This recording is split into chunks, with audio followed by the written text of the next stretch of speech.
I'm David Noble. Welcome to the channel. It's a 9 o'clock meeting today, which I've not done for a while. The series where I talk to another fellow YouTuber about some subject to do with racing. Today, obviously, with the season we've had that's been in progress and everything we've had going on this year, I couldn't not talk about it. And as you may have noticed from the top I'm wearing, the subject for today is going to be the fight for third. The huge battle between McLaren and Ferrari, one for the ages. It feels wrong when these two teams are not fighting each other. Here to discuss it with me, we have Ollie from TG Villa. Hi, Ollie. Hey, David. How you doing? Thank you very much for having me. No, I'm doing okay. So typically I arrange to do this and get a cold just as I've organised it. So hopefully it should be good, but we'll try and keep the coughing and spluttering down to a minimum. The water in case the voice starts to go. So, right. But on subject, McLaren Ferrari, is there a bigger rivalry in Formula One or in motorsport in general, possibly? Yeah, it's a really good question. I think, when you look at the history of this rivalry that we've sort of been a little bit robbed of in sort of very recent history, but not too distant history, there's definitely a case that you can make that. I think, this season it's as close or as intense as the Red Bull and Mercedes battle. Obviously, the bigger prize is with those two teams you mentioned just there who are fighting at the top. But this battle, like you said, for third has been quite exciting for the mid-table teams for the last few years. But the fact that it looks very much like it's coming down to these two sort of historical rivals is something that adds an additional element to it. And I think that's one of the things that, when you look at how long this has been a rivalry, that's one of the most exciting things to see this coming back up and bubbling into something that could be really exciting. And maybe with the new regs, like you said, it will be for race wins and for titles and championships in the not too distant future. So it's a really exciting time for both those teams. The lineups are super exciting. And yeah, I don't know if there is a bigger one elsewhere at the moment, other than maybe the one that's happening between Max and Lewis. Yeah, in terms of modern times, there's definitely a case for that. Yeah, but I mean, I was looking at the history earlier, and obviously Ferrari have been it since 1950, McLaren since 1966. So if you look at the numbers, Ferrari have got 1,026 races, 16 constructors, 15 drivers, 237 victories, 772 podiums, 230 pole positions. McLaren, 900 starts. So there's not a whole lot between that, because obviously used to be less races per season, but 8 constructors, 12 drivers, 183 victories, 993 podiums, 493, sorry, I can't even read my own handwriting. Brilliant. And 156 pole positions. So yeah, considering most of that was around the same time as each other, it's pretty, from the first victory that like Bruce McLaren got, and was it 68 or something, ever since then, the pair of them always in each other's window. Yeah, always in each other's window. And I think also by dint of, like you said, they're two of the longest serving teams. A lot of the teams on the grid have changed names or changed ownership or changed their sort of full structure, either whether that be who they raced under or who they're constructing for, whether they're an engine supplier, in and out, etc. Whereas these two have been pretty long-standing names as their own brands in their own right. And yeah, I think it was 68, was it, McLaren? I think Bruce won the race in Belgium to wrap that title up. Yeah. But then as times move forward, you look into the Prost and Senna battles and teammates to rivals, Schumacher versus Hackman and Coulthard and even Kimi to an extent, Lewis coming in and trying to challenge Alonso. I mean, that these two are intertwined, more so than probably any of the other teams that are on the grid there. And I think that is what gives it that added element, just the history of it. And it's great to see that it feels like both are on a rebuild now, and they can look back to 80s, 90s, early 2000s before that drop off, and it probably doesn't quite feel the same because it's not for the championships, but I think that history and the legacy and the amount of races that they've competed against each other, pushing each other forward,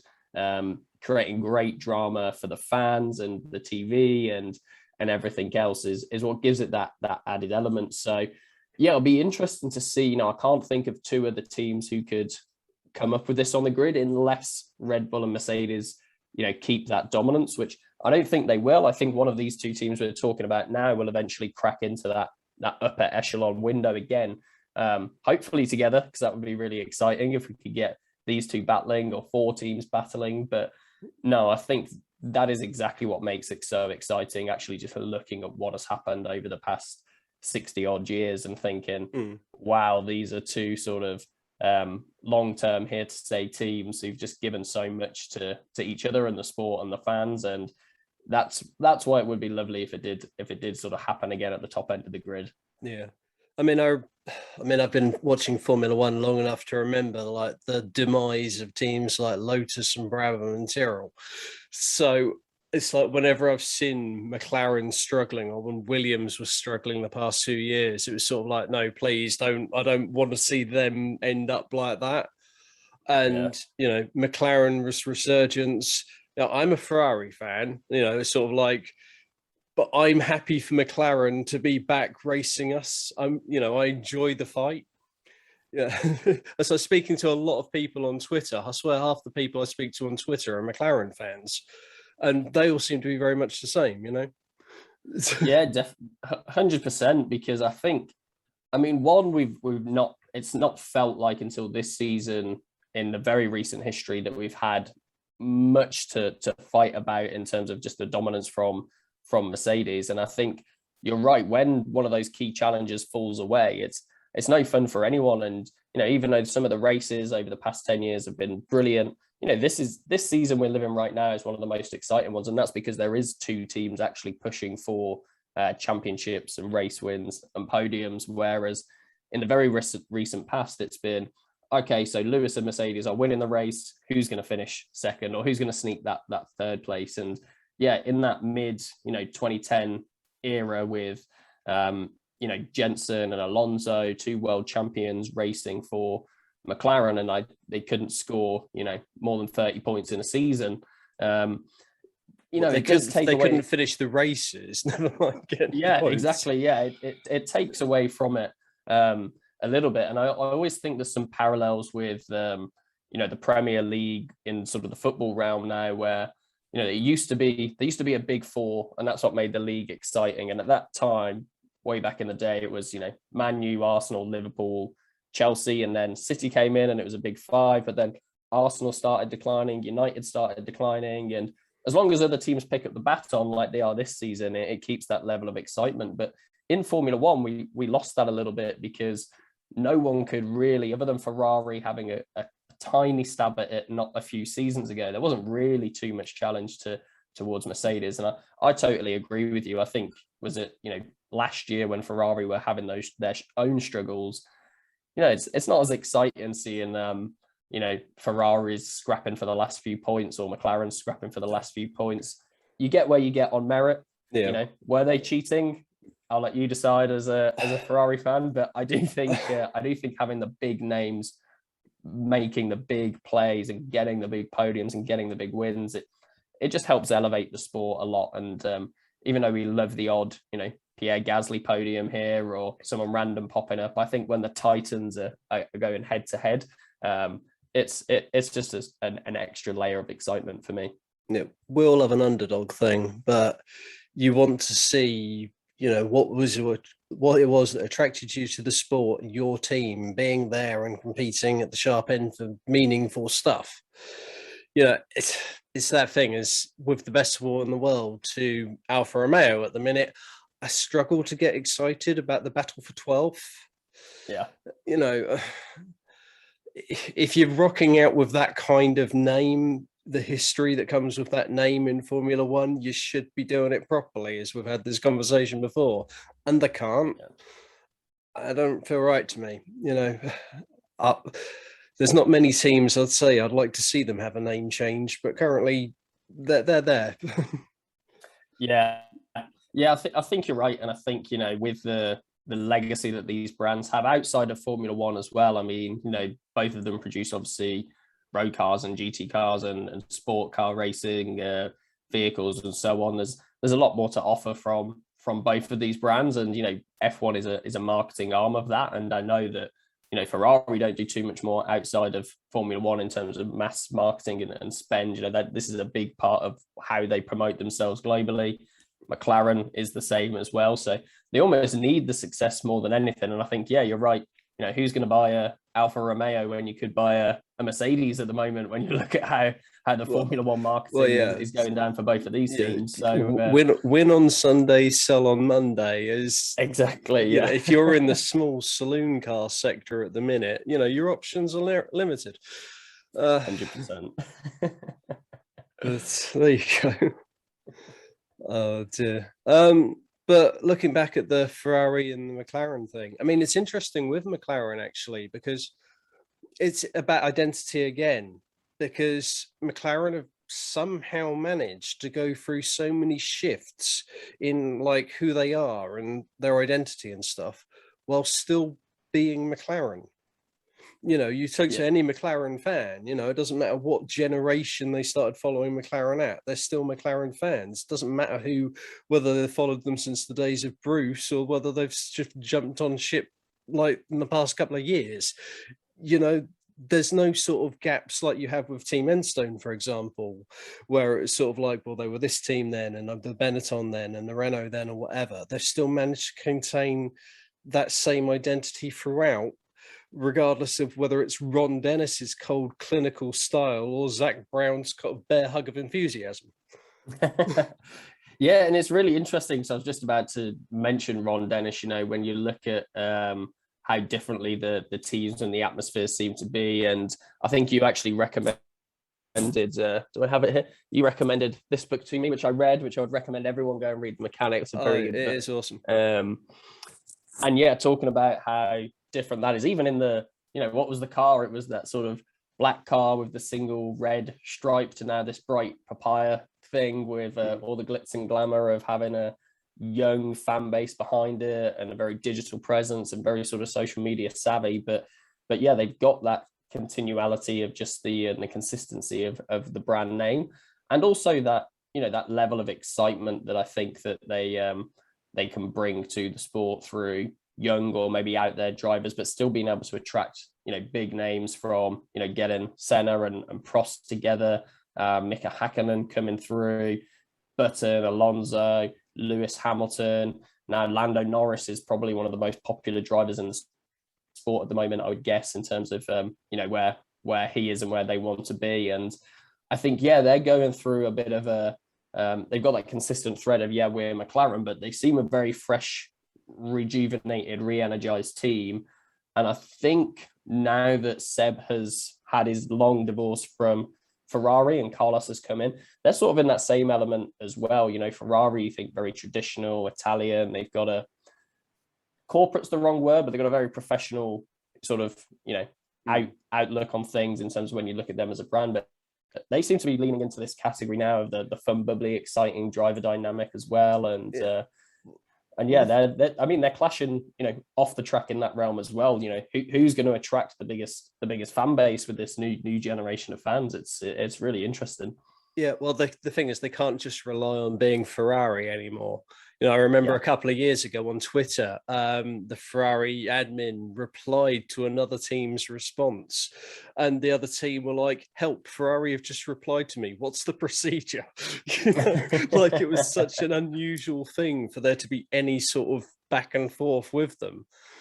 And now it's sort of like they've woken up finally to like how big a thing social media is, and they're actually like getting involved with that, which is refreshing. It's the thing is, people with the generation that's coming through, with the technology that exists, the world we live in general, it's not enough just seeing your sporting heroes on a Sunday visor down driving these days. People want to know more about them, and it was really weird with Seb, how he has no social media presence, yet he's one of the most followed drivers in terms of what he's doing as far as social media goes. I don't know how Yeah. that works. No, and if he'd had social media when he was winning everything and giving it the number one, and people really seemed to dislike him, it would have been a totally different sphere to what it is now. And yeah, like you said, he probably gets more love than a lot of people, and he doesn't put anything out there. So yeah, it's an interesting dynamic in sort of how that works. But yeah, you can sense the change, I think, in that the Ferrari approach to things. And I do think as well, Drive to Survive gives a good bit of insight behind that, where they look at the drivers having their debriefs and what you can and can't say, and all this other stuff that goes on around it is really interesting. And you're right, people want access to their drivers all the time. They want them to be streaming on Twitch. They want them to be doing all this other stuff. I mean, I don't know if you follow Carlos Sainz on YouTube, but quite enjoyed watching his vlogs the other day of like what he's getting up to in the breaks. And I think that all helps build into the mystique around the drivers and the teams, but also opens them up to feel a little bit more relatable and probably more so. And apologies to the guy because I'm blanking on his name, but he's a massive Renault fan or Alpine fan on Twitter. And he was talking about how there's always, you would probably never in the past find someone who was like a Renault fan and a McLaren fan, and you probably wouldn't have found people 20, 30 years ago who said they supported McLaren and Ferrari. But now, because the drivers are their own sort of big, thing, and they attract sort of a following almost based on themselves, not necessarily the team. Even as someone who would say they follow McLaren as their team, I like it when Charles and Carlos do well, as long as it's not at the detriment of McLaren. I feel like wouldn't have maybe had that view 10, 15 or 30 years ago. So yeah, it's a real different sort of time, I think, that we live in there. And it's interesting if the rivalry would ever get as intense as it does when Max and Lewis come together, because that's when Twitter just turns into this cesspit of horribleness. But I feel like there's not quite that between McLaren and Ferrari fans at the moment. Because we're not fighting for a title. Exactly, yeah. So maybe that's where it all changes. So it's like 2023 or whatever else, when it's like Lando versus Charles fighting for the championship. We'll do this video again and be like, right. I won't come on then. I'll refuse. It'd be too big for me, this channel, by that point. No. No, but it's been a weird year, because I was looking at the things for this year even, and it's just sort of like all four drivers are 5th to 8th in the championship, covered by 44 points. In the Constructors' Championship, McLaren are on 254 points, Ferrari on 250.5, only 3.5 points behind after 17 races. Yeah, and and the thing is, you can look at both teams and go, well, they're only going to get stronger from here. 100%. Yeah, totally agree. And I think, Danny got a bit of, looks the wrong word. He drove a brilliant race at Monza, but he really needed that to sort of stay in touch and distance of those other three. I think it was clear up until probably after this race. I would say that Carlos was clearly way more settled in his car than Daniel was moving over into their new teams. Yeah. I've been really impressed with Carlos all season, keeping pace with Leclerc the way he has. I think he was ahead of him at one point very briefly. I can't remember the qualifying stats, but they seemed a bit of a better match for each other than Lando versus Daniel did, definitely at the halfway point of this season. But the last 4 or 5 races, Daniel's come into his own a little bit, and I think, yeah, you're right. It's crazy that it's this close still at this moment. I feel like the last few years we've had this big midfield scrap where it's been moving around a lot, whereas those 4 have separated themselves out a little bit from the rest of the pack. I think Gasly's the next one down, but even he's 30 or so points behind. So I don't think any of the other drivers are going to catch those 4. And it's going to be really interesting now, because it seems like Carlos and Charles are a bit more of a 1-2 punch combination that can be a bit more consistent, whereas Lando was really outperforming himself early on in the year. and now has sort of settled back down again. And Daniel has been on the what's the opposite of decline? Incline, recline, upward trend, we'll say, over the past few months. But over the past few races, sorry, but only a few months ago, he was quite far back in that pack behind the likes of, Gasly and Alonso. So yeah, it's all coming together to nicely, and I think it's going to crescendo really well over the next few races, because what have we got? Is it Mexico next? Is it? I think. Yeah. Not sure how it's going to be stronger there, to be honest. So no, I think it's going to be a very, very interesting one. And then obviously Brazil, McLaren had a really good result there a couple of years ago. And yeah, Mexico, I think, the other thing that's played a real interesting factor the last probably leg of the European tour was just the weather changes that have gone on. So it's going to be really interesting to see. I think, we can be pretty confident with what's going to happen in Qatar and Saudi Arabia and Abu Dhabi. It shouldn't be too much of a surprise there, but Brazil can always throw anything out there. Mexico, I think, would be an interesting one to see if we get anything slightly out of the ordinary. So it could come down, to something crazy like a couple of DNFs or, a crazy rogue podium for someone there. But it's hard to say who's got the edge at the moment, because 3.5 points is absolutely nothing. And that's what's going to be exciting, because, maybe it comes down to someone chasing down a top 10 finish on the last race to get those last couple of points over the line for their team. And,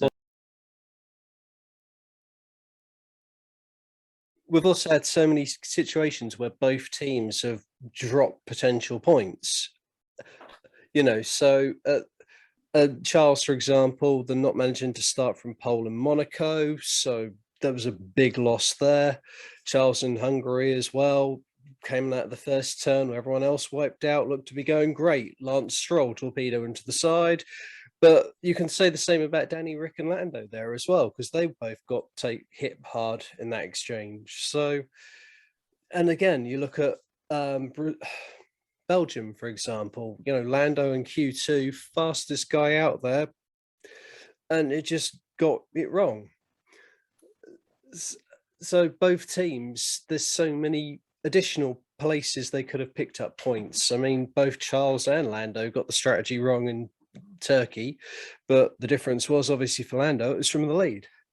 So yeah, definitely. And the other thing as well, which both have been plagued by, I'd say probably give a bit more blame to McLaren on this one, but some of the pit stops that they've had have been a little bit slow on one too many occasions. It's been a bit of a trend with McLaren, I'd say, for a few years, where there's been 4 or 5 second stops, or even 6 or 7 second stops seemingly out of nowhere.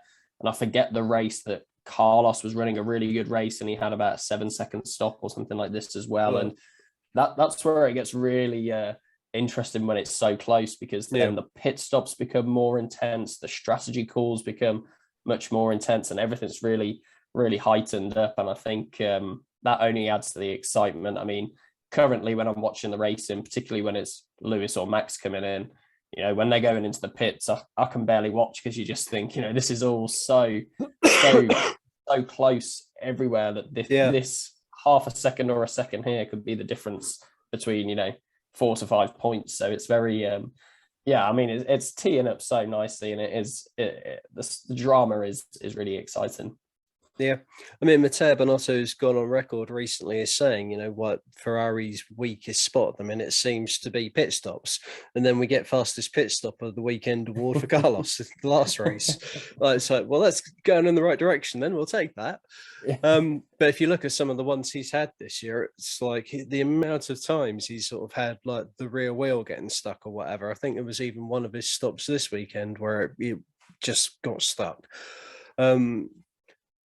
I don't know whether it's an equipment thing or what, but it seems to happen too regularly. Because normally they always sort of say, if someone makes a mistake, for example, obviously they learn from it. But it's the same thing again and again. So faulty bit, faulty gun, needing to work on the practice. A team as big as Ferrari, you wouldn't imagine should be needed to be told, need to do more drilling. So it just seems strange. Yeah, I think the pressure gets to everyone, and like you said, they've changed a few things as well, haven't they, midway through the season, on what level of sensor or non-human intervention or whatever the language is allowed. But no, it just goes to show, I think, that everyone's feeling that pressure across the teams. And I'm not sure as well, obviously with the the financial fair play or whatever they call it, and the cost cap coming in, this is a chance to get sort of a big amount of prize money between third and fourth before those are really sort of strictly enforced as well. So I think the prospect of the prize money is obviously something that's always important, but I think when it's so close at the minute, they're both going to have their eyes on the prize there and just thinking, God, this could be a really good return for us. So yeah, it's going to be great to watch that pan out. But yeah, you're right. The amount of mistakes that we've seen. I mean, my mate who I was watching the race with on Sunday when McLaren were having a stop and we had this conversation about it,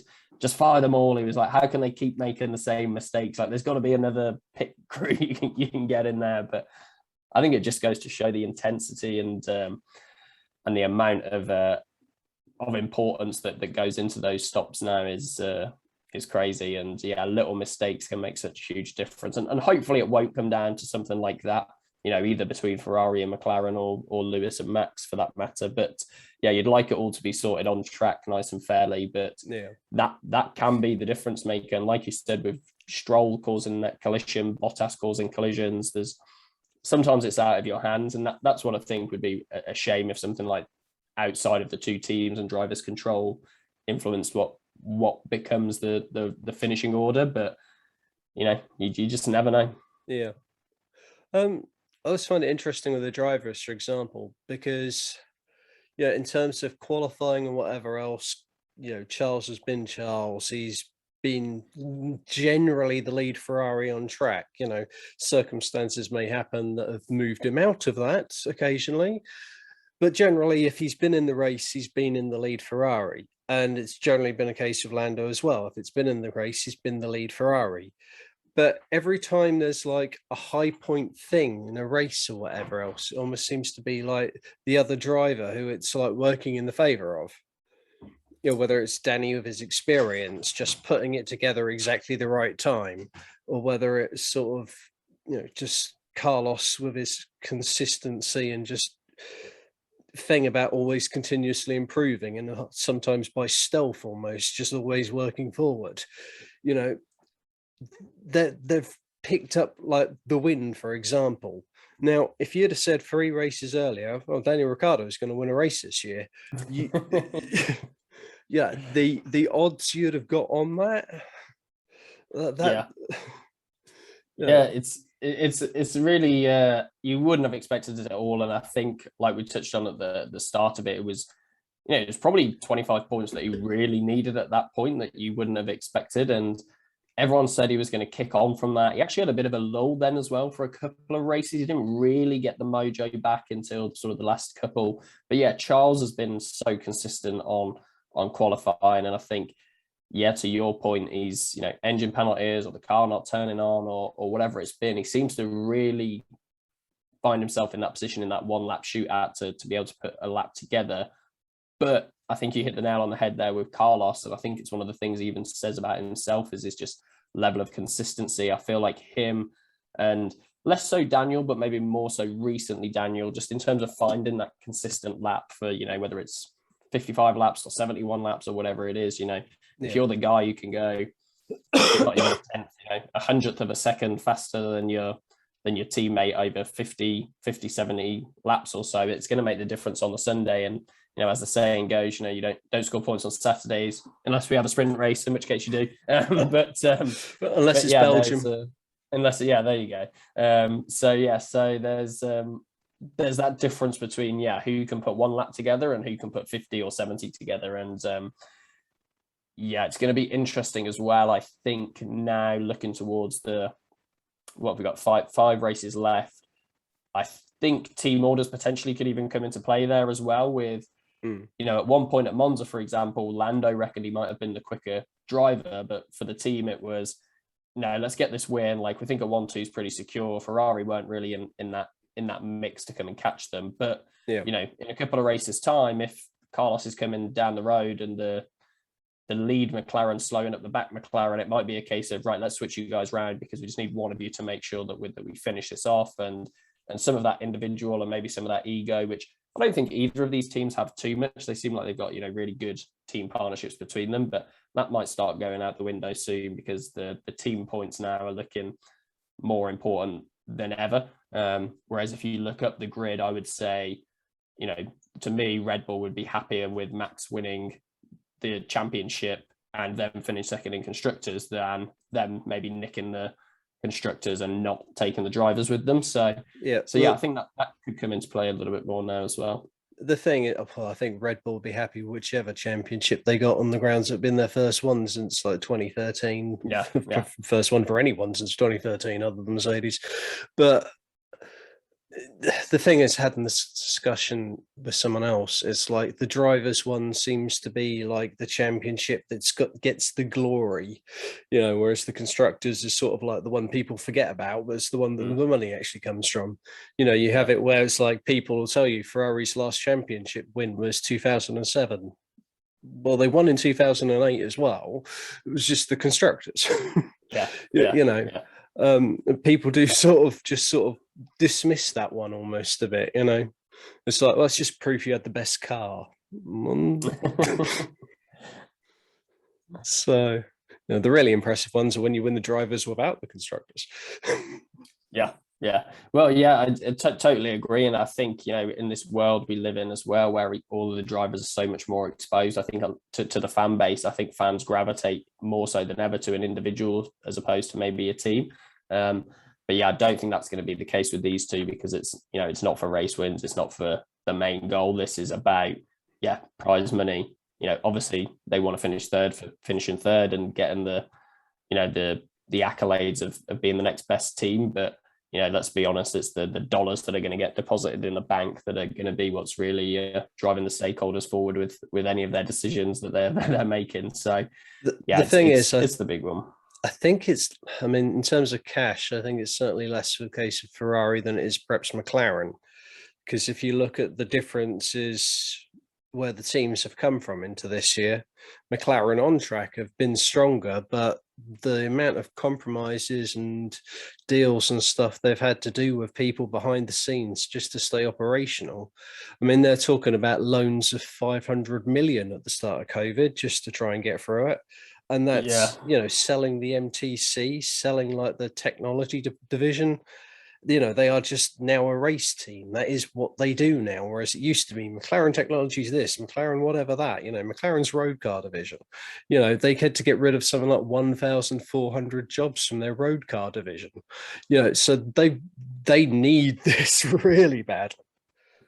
Yeah, I totally agree. I think it's going to have much more impact for McLaren than it would for Ferrari. And yet, to all the points that you've just made there, it's been a wild 18 months and a lot of refinancing, negotiating debt, leasing things that they used to own, selling things they used to own, releasing, rehiring, all this other stuff that they're doing just to try and balance the books and get the portfolio back to where they need to be. The Formula One team and the other racing outfits they have that can be profitable and that can get big prize monies is going to be a real asset to them. So yeah, they're going to want it, but Ferrari are going to want it just as much. How much do you think? So one of the biggest things that came in last year was obviously the budget cap.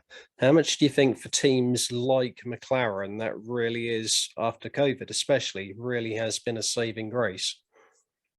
Yeah, I think massively so. I think, Zach Brown spoke about that quite a lot even before, COVID, in terms of just making the sport more sustainable, making it make sense for, potential new teams to come in and the amount of investment you'd have to put into them versus what you'd get out. I think it totally makes sense. I think it was definitely a saving grace. I know Williams obviously ended up selling in the end, but they were talking about how much of an impact it was going to have in terms of helping them out. But one of the things that I always think is quite interesting, particularly for the smaller teams, maybe less so than McLaren, is often the budget cap proposal is more than what they spend anyway. So I think for them, the original ploy was probably, well, let's see if we can get Mercedes, Red Bull and Ferrari, handicapped a little bit. But with everything that's happened over 18 months, yeah, totally think it's going to be a saving grace. It gives them the opportunity to save costs where, replacing parts or fixing parts or building new parts, what route do we go down? Well, suddenly if everyone is, recycling or fixing end plates on things instead of building brand new ones from scratch every single time, that all those little increments will add up. And I think it was necessary for the sport. And it was great to see, actually, I think, because it was possibly Ferrari and a few others who were against it, pre-pandemic, sort of came around to the idea pretty quickly because they realized, for their own sake, that it was important. And I think saving grace. I think it's a perfect summary of it. But it's like the thing is, like, while they can argue the DNA of the sport is to push technology and development as much as possible, and to do that you need to be no budget cap, there isn't a sport if there aren't any other teams racing in it anymore. Yeah. So when Force India went under, I was reading a thing today and they were talking to Lawrence Stroll, and he was saying like Force India's racing budget had been 90 million, which to get fourth place 2 years in a row with that budget, when you look at what else has been spent on the grid, is pretty amazing. But so he bought into the team based on that. And next year they're going to be having basically the third biggest budget potentially in the sport, with all these new facilities coming online at some point.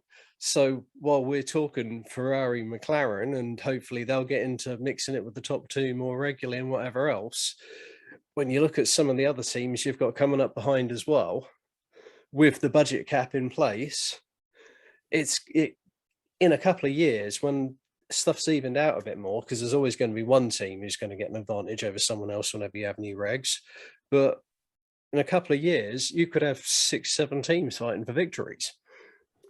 Yeah, and I think that's obviously what the sport wants and what these regs are supposed to do, and what the budget cap is supposed to do as well is, one, just limit the extensive overspend, or even if it stops the overspend, at least reduce the gap in terms of what people are spending, so that technical innovation or I can't imagine we'll see anything similar to the Brawn double diffuser that really pushed a massive gap forward. But there might be, small loopholes that bring the smaller teams a little bit closer. But yeah, you're right. I mean, Aston Martin, I was listening to the Beyond the Grid with Lawrence Stroll as well, just talking about what they're trying to do. Obviously been delayed a little bit with COVID in terms of where they wanted to get to and what they were hoping to do. But yeah, it sounds like they're setting up a team that could rival absolutely anyone. And they were a team who I think I was been a bit disappointed with this year. I thought, with all the hype around the rebrand, they've sort of just literally put a fresh coat of paint on a pretty average car and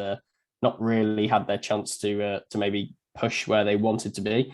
But yeah, I mean, it'll be interesting to see what spend there, how close to the cap they're going to go. And if everyone's spending at that same level and they've got all their own in-house, because, they're building their own technology hub as well, aren't they? Or, these, what do you call them, like siphoned off businesses that are going to help fuel the team as well as other technologies for other industries. I think these guys are looking like they could be the real deal moving forward. So yeah, let's hope that it goes that way. Fingers crossed. It's going to be interesting. Yeah, fingers crossed. It's going to be exciting times, which makes it harder for our teams.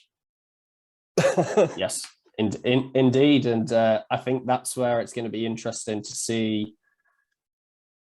I'd say more so with Ferrari, they get some talent based on who they are. Like, people want to drive for Ferrari. Yeah. Even Hamilton was saying the other week in an interview that he was disappointed that it never worked out with Ferrari.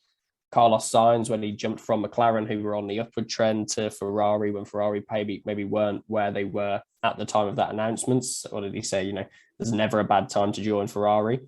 I wonder if in 5 years, if everything is, as level as it needs to be, and Aston Martins or a Williams are back at where they want to be, will Ferrari still have the same pulling power as a team that's better than them if it is as close as it is? I imagine it probably will be. But I think that's one thing that McLaren and definitely Ferrari can lean on in terms of sort of talent pool, sponsorships, people wanting to work with them, is they've got that legacy and history we were talking about at the start, whereas some of the others maybe won't have, or just never have really been able to execute on properly. So yeah, interesting stuff.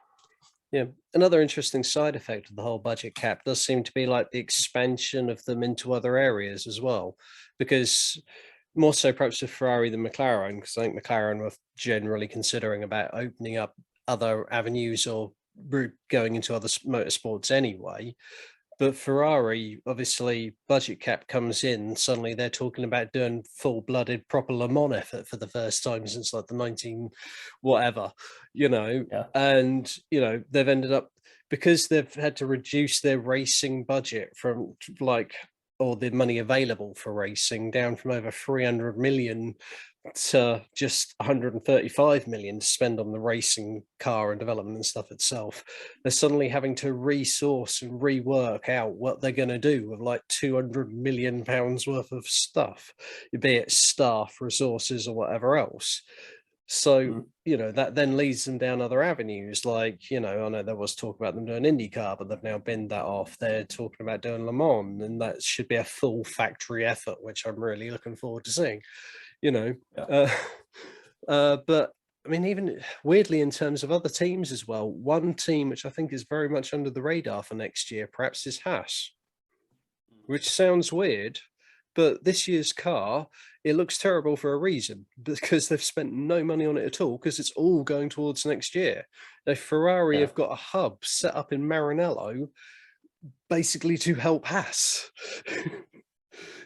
So there'll be an interesting one, and I think I was chatting to my friend about this on Sunday as well. Actually, it's a gamble, which, well, it's not even a gamble. Like they were never going to improve that car, I don't think, to the point where it was going to make an impact on this year anyway. So save the development token, save the cost, whatever, and look forward to the new regs. I think the biggest challenge with them, which we've seen probably in a couple of recent times with Haas, is less so the engines, but more just putting together a complete package, because what you would hate to see would be for them to have done all this work, saved up all their money, spend it, and get this car where they go, you know what, we can't understand it again. We've got one person qualifying 6th, we've got another one qualified 17th on pretty much the same setup. We've got this challenge here, we've got but I think, I would be surprised if they can't make some strides from where they are. But the biggest disappointment, I guess, for those guys would be if all that effort led to a pointless season, or one where we don't see the gains that we wanted. And I mean, that will be interesting to see. And I think that next year generally will be interesting to see, because we finally you get to the end of a reg period. I actually thought the season would be quite boring, because I thought that everyone would be focused a little bit more on next year. I thought Red Bull would maybe be holding off their efforts until next year, and are people going to be trying to close the gap as firmly as they maybe would in other years, when they know they've got set regs for the next five years or whatever it might be. But it's been the exact opposite. It's been really, really exciting, and now it's all going to change again. So let's see what happens. Well, it's like, how do you confuse the teams? Tell them they've got to use the previous car for another year, apparently. But, well, I mean, there's so many teams that have been caught out by it, like the whole Aston Martin thing, for example. That car, they were never supposed to have that for 2 years. It was only ever supposed to be a Toyota till the new regs. So, they borrowed... green McLaren, Mercedes, or whatever else, but it was they're winning the championship, so we'll take pictures of their car design for this year, and that'll tie us over. So it was never sort of designed with the idea of development in mind. And this year, the changes to the floor, which got sort of chucked in and talked about really quickly, they've been hurt by it more than any other, because they never really understood necessarily, because they had developed it off photos. Perhaps they didn't have such an idea as to how the floor worked enough to be able to compensate for the lost aero from it. But it's all about next year for them. Exactly. So how much are they going to throw chasing it this season to try and catch up? But it's so exciting going forward. It is, and I think it'll be interesting as well, once everything's settled down from this year, what the final order was, who's won what, where our drivers are from this McLaren Ferrari battle, just to, there's not too many more moves to be done in terms of drivers now at the points end of the grid. but there's a lot of people moving in the right directions more generally. McLaren, Ferrari, Williams, Alpine have probably been a little bit disappointed with their season so far, but they've had a race win themselves. So, no one would have thought that was going to happen. So they'll be in high spirits. If Haas can come with some real big improvements, like you said, that'll be an interesting one. And then it's just up to, I guess, Alfa Romeo to see what they can produce in what's been a pretty stagnant season for those guys. It's not been too really exciting there. My worry for them is we're going into this year knowing, or partway through this year, knowing Sauber itself was up for sale, and that Andretti has apparently said the cost is too much, so they're not interested. Yeah. So that's not, in terms of stability, that's not reassuring. No. But, so how much are they looking at next year when there's that going on in the background? Mm-hmm. But yeah. I mean, Bottas will be hoping it's probably a bit more settled than that, I should imagine. Right. Obviously, we'll wrap this up in a little while, but awesome. First thoughts. What do you think is going to make a bigger difference towards the end of the season for our two warring teams? Ricciardo's improved consistency or the new Ferrari power unit? I would say probably the biggest difference for me, I think, will come from what Ricciardo can do, because I think that he's a better driver than Lando Norris still at the moment, at least presently. He's not been able to show that yet, but I think the McLaren Mercedes, start of the season or when they've had power engine changes has outperformed Ferrari at times and when it's mattered. And I think the biggest thing for me is, if Daniel can start banging in consistently, falling into 5th, 6th position, I think he's got it in him to outperform the other three in that group. And I think that his racecraft, his experience, how many wins is he on? 8 wins now. I think that is the thing that can make the difference when it matters most, particularly in a high pressure situation. He's won Grand Prix, he's been in teams that have tried to push for constructors titles, he's been the support to Max at times. And I think him finding his mojo consistently, that'll be the big thing. Can he do it for 5 more races or 4 of the 5? Not this 8th, 9th, then a 4th place, then an 8th, then a 7th. It needs to be a finish in the top 6 for the next 5 races, and I think that will wrap it up. So I'd say that would be the biggest one for me. But that's because I'm in my Daniel Ricciardo t-shirt and feeling confident. Well, maybe it's because I'm wearing the Ferrari gear, but my attitude is the Ferrari power unit. At Monza, they were saying part of the trouble we were having was because we were on the Ferrari engine, although it was better than it had been the previous year, it was still an estimated 20 horsepower down on the Mercedes unit. Right. New turbo, whatever thingamajig that they just gave us 2 grid penalties for in 2 races, so we were starting from the back, is worth an estimated 15. Yeah. And well, you had the benefit of that Cota, I guess, as well. With was Charles qualified 4th, finished 4th as well. So yeah, I mean, that is as good as anyone can get with the drivers that are in front of them. So yeah, it'll be interesting. The thing with Cota was finished 35 seconds ahead of Daniel Ricciardo. And Sainz, who was stuck in the middle of the McLarens, he got front wing damage trying to overtake Daniel Ricciardo, still held Bottas behind him somehow, and had started the race on softs and had a dodgy pit stop. True. Yeah, so positive signs. I'm putting a lot on this. No, it's good. It's good points. Very good points. But the thing is, as we said, with how close it is, all it takes is one person getting involved in someone else's accident, and that could be the position gone, because it is that close at the minute. Yeah. And I think that was the thing that pulled Lando away at the start of the year from others. He had, was it sort of 3 podiums in the first 6 races? Yeah, consistently in the points. Exactly, it's high scoring consistency. Yeah, I mean, God, it's stressful, isn't it, thinking about all the things that can and could go wrong. Yeah. Yes. Oh dear.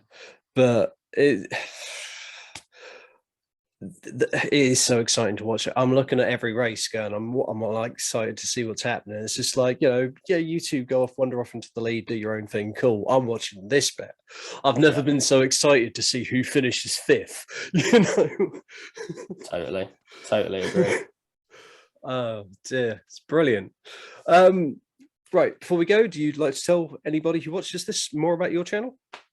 Yes, awesome. Yeah, check it out. It's TGS F1. I've not posted in a while, but I'm just taking some time away and getting some ideas together so I can put some more consistent stuff out. And you can check out TGS F1 on TikTok as well, where I'm a bit more consistent with the posting there too. But yeah, similar to this channel, just thoughts and opinions on the F1 season. And tend to have some guests on every now and then as well. And yeah, there's usually a little bit of McLaren and Daniel Ricciardo bias in there, but otherwise it's quite level. I think it's quite a fair review of things. Yeah, it's generally pretty even-handed, I think. I try my best. Yeah, no, it's been an enjoyable chat.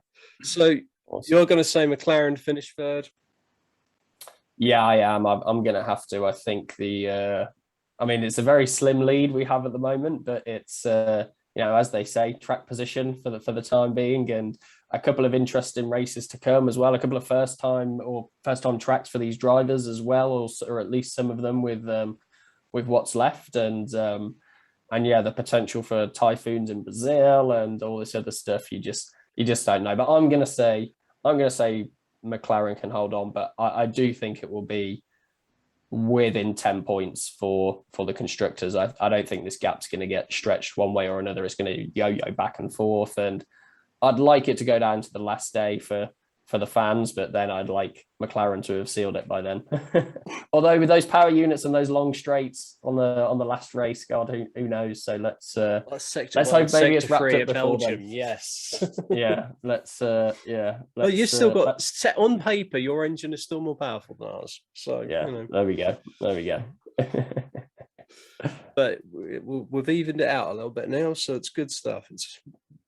But yeah, it's going to be a circuit by circuit, which car suits which a little bit better. It's going to be trying to avoid getting caught up in other people's accidents. It's going to be hoping there's no more penalties awarded, but it's so close, and any one of them things could be the difference. Pre-season, in my talking about who I thought would do what, I made a bold statement that Ferrari would finish third. I wasn't expecting at this point in the year to still actually potentially be on target for that. So I'm sticking with it. That's good. That's very good. I made one as well, actually, which is still on the cards. I said that Carlos would outscore Charles this season. I doubled down on it midway through the season and said by 25 points, which isn't going to happen. But I did say at the start that he would outscore him. So that could also happen as well. Well, the thing is with Sin Charles, and part of the reason why it's been so close is things like not being able to start the race in Monaco and what happened in Hungary. But at the same time, you can say Carlos has managed to stay out of that sort of stuff. So, the points are what they are. So, but it just shows how strong the driver lineup really that we're where we are with it. Carlos does seem to be the perfect kind of foil to Charles's perhaps naturally faster, but occasional more on the edge driving, perhaps. I don't know. His extra couple of years experience occasionally shows, but whilst I think Charles is probably the more natural talent, say Carlos balances him very well. And the thing is, pre-season, I was like, Daniel's going to come to McLaren and Lando's going to have his hands full. And we're only now starting to press. It's taken time, but it's a much more even pairing now. And so, as I said, anything could happen going forward at this point.